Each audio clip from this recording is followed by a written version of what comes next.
Hello guys! Magandang araw po ulit sa inyong lahat. So ngayon is may nag-order lang ni Mrs. ng special palabok. So sana magustuhan nyo ito guys. Masarap to dahil ito pinag-igihan talaga to ni Mrs. na gagawin tong recipe na ito. So isi-share lang siya dahil may, as I told you, may nag-order nga ni Mrs. ngayong araw. So ito yung gagawin namin.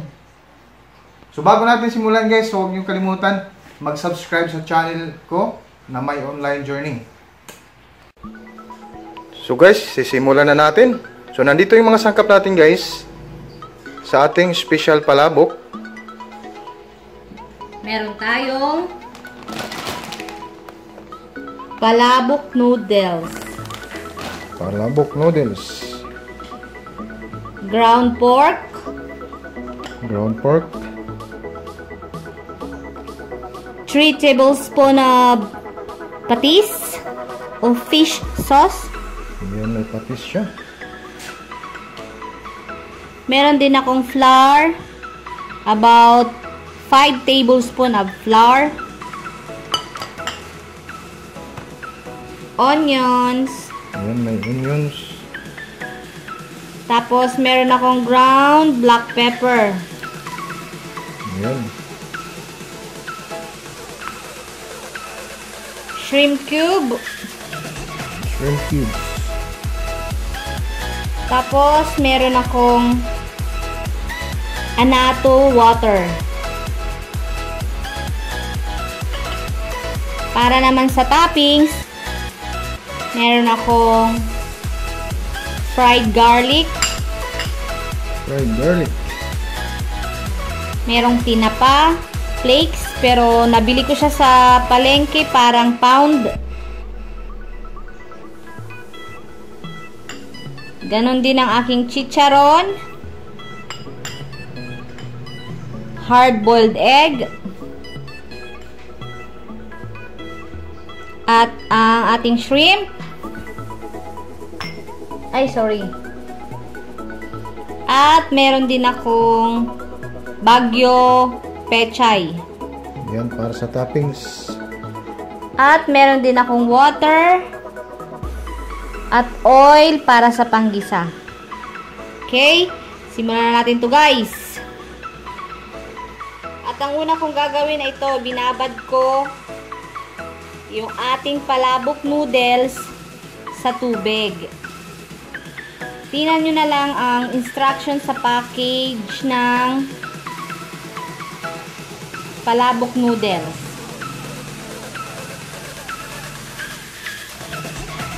Susunod ko naman itong aking shrimp.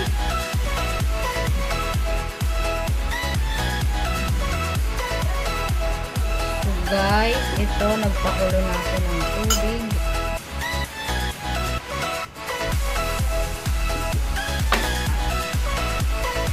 Lagyan natin ng konting asin.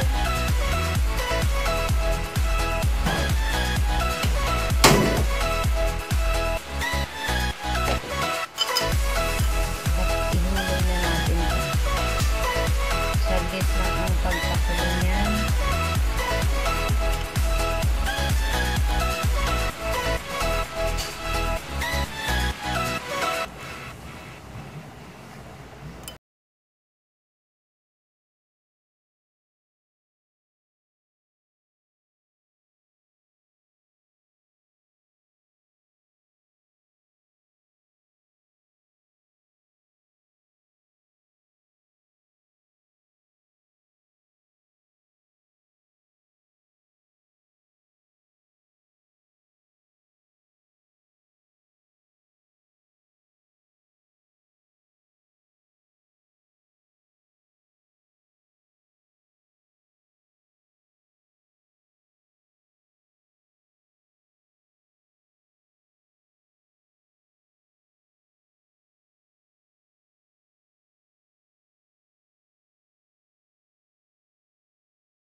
isusunod natin dito yung ating sibuyas.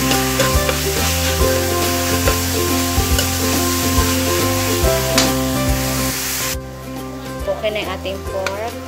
Sunod natin ang ating sibuyas.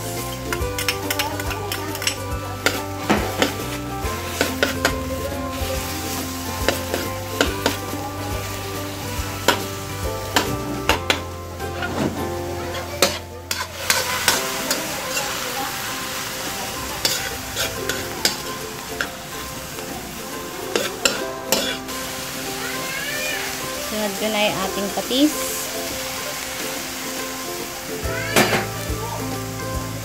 At ito yung ating ground black pepper.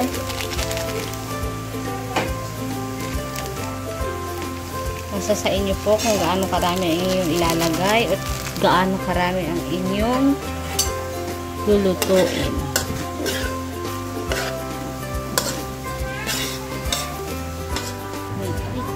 At isunod na natin ang ating asweti water o ang ating anato water.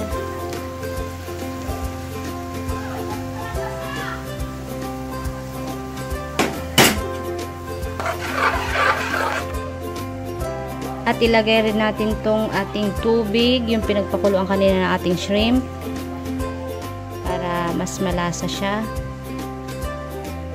At pwede rin natin yan dagdagan pa. Depende kung gaano natin karami ang ating lulutuin. Sorry. Pakuluin lang. Tapos ang isusunod natin yung ating harina na tutunawin natin sa tubig. At ito, tunawin na natin ang ating harina sa tubig.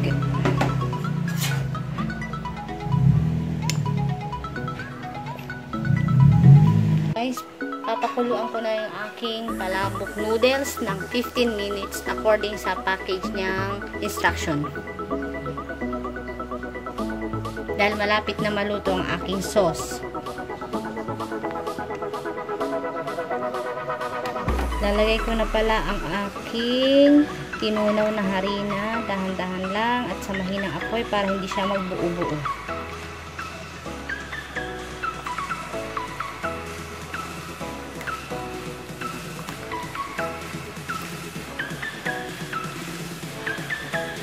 Hindi ko muna siya bibiglain, lalahatin. Kasi baka maging malagkit masyado. At ilalagay ko na rin ang aking shrimp cube. Isang shrimp cube.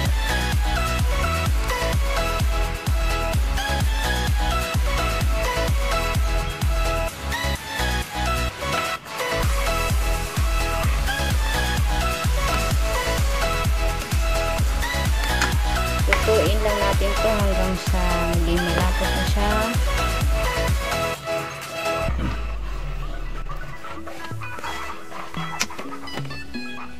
Pwede nyo rin tikman siya kung sa tingin nyo masarap na, malasa na sa panlasa nyo. Sarap.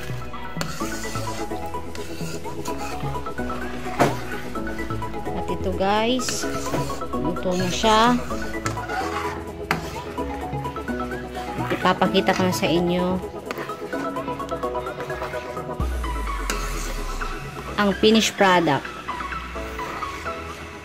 at ang paglagay ko ng toppings.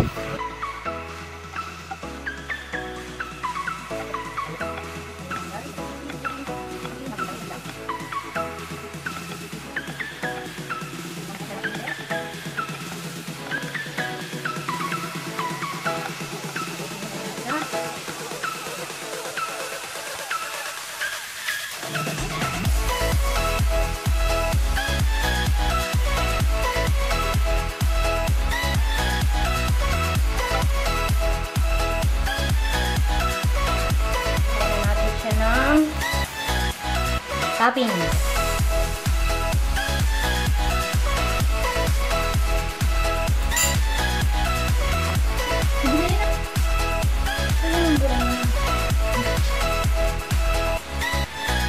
Toppings.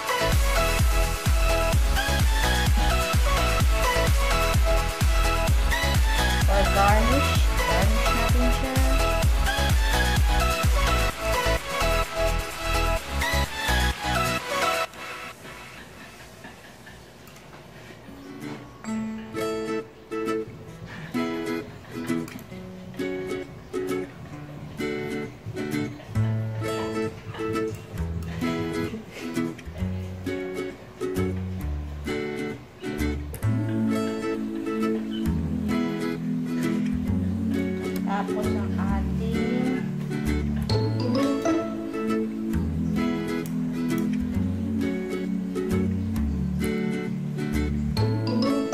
gawa na ang ating palabok. Thank you! Sana magustuhan niyo ito ang aming recipe.